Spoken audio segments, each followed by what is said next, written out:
Ja, heute im Programm liefen natürlich nicht nur Filme aus dem deutschen Programm, sondern auch einige internationale Filme. Leider haben wir es nicht ganz geschafft, alle auf die Bühne zu bekommen. Er gesagt, bisher nur ein Film, und zwar ist das Mapping von Asaf, Saban und Orit Bulgaro. Und die würden wir einfach mal auf die Bühne bitten, wenn sie da sind. Yes.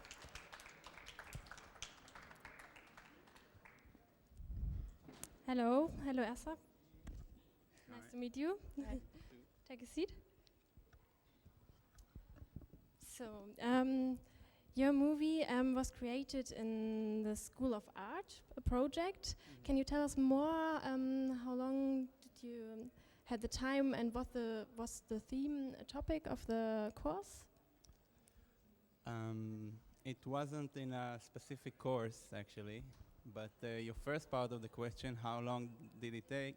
It took quite some time, because basically I started it as a project that had this kind of production limitations from the, like, they gave us a limit of locations and time. And when we started the shooting and started thinking about it, we figured out it won't fit into that project, so we just went with it without those, let's say, limitations that school gave us. So it took us quite some time, because in the middle we worked on different things. So it was almost a year and a half of shooting, which wasn't every day, it wasn't daily, but like it took us about a year and a half.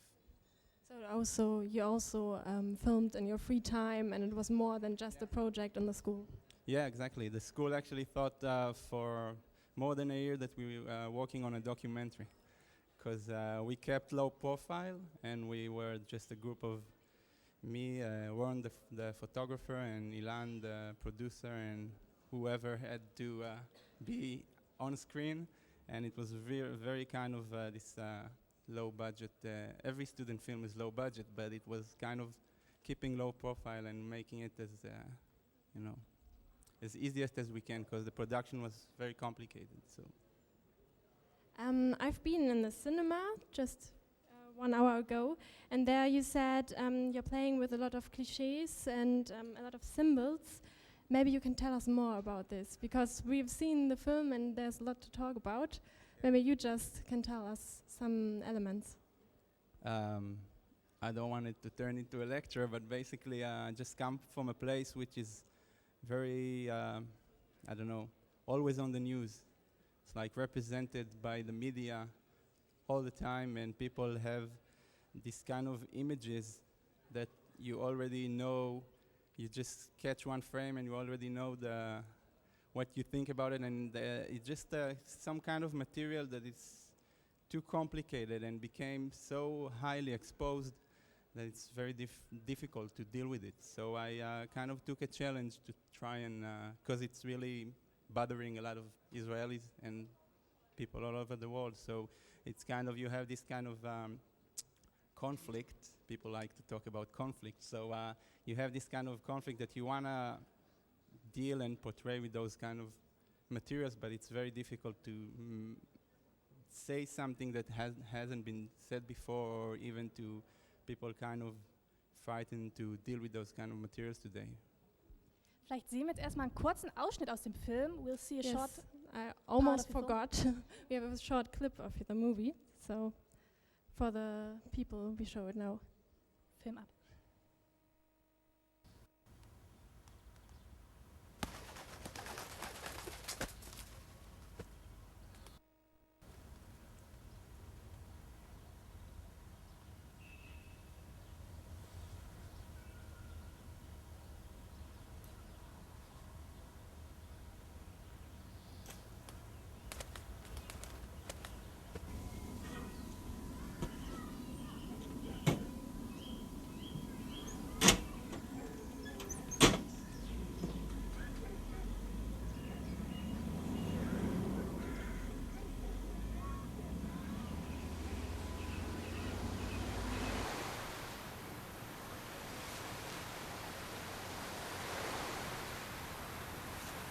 שלום חבר'ה, זה עולה 6 שקל כל כיסא לשבת.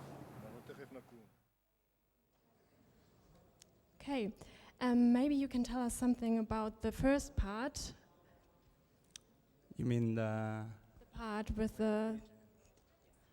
Okay. It was 3D animation. No animals were harmed during the filming of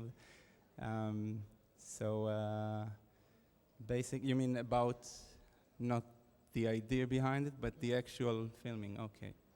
So first of all, it was shot in a village, which is just, well, it's part of Jerusalem, divided by the wall, as you could see, called Abu Dis.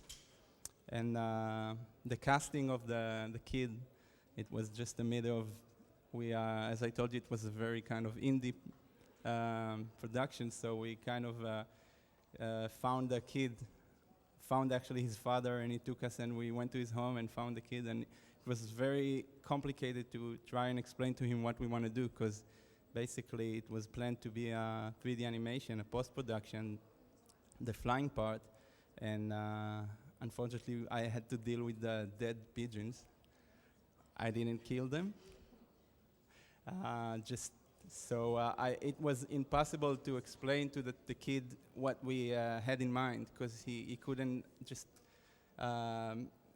imagine what we planned to. So actually neither him or his father saw the film yet. So I'm really anxious to give them a copy, and that's about the making of. Basically, it's a very short segment, and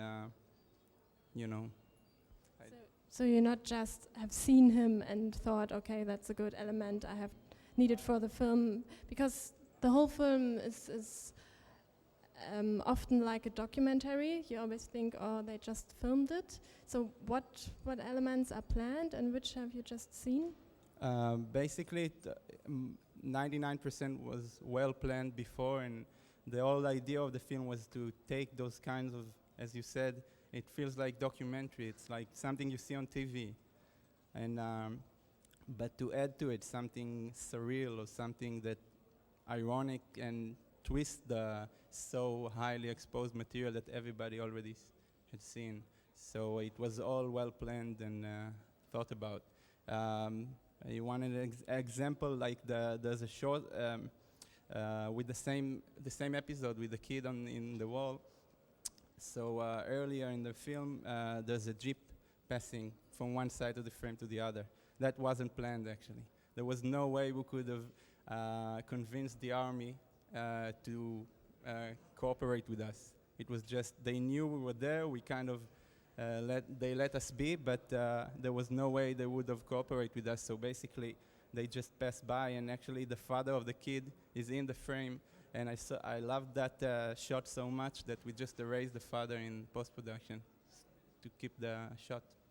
So, as I said, most of it was planned, but there was this kind of things that you let reality comes into the frame, and well, that's it, I guess. Okay, thank you very much. I think it's a great film.